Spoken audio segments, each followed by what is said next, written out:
u zapravkalarga foiz bo'lib ketgan borku. U qanday sharmandaligi. Bu kattalar nima qilyapti? Qorni qashlab yotibdimi? Shopirlarga ham qiyin bo'lyapti.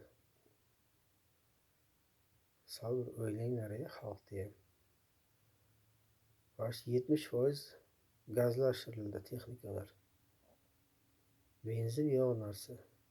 Zapravkalarga sotilyapti 92 deb 80 sotyapti.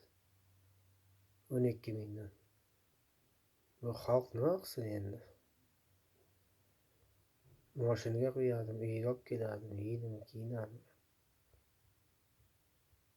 Sal bir qaranglar, rahbarlar.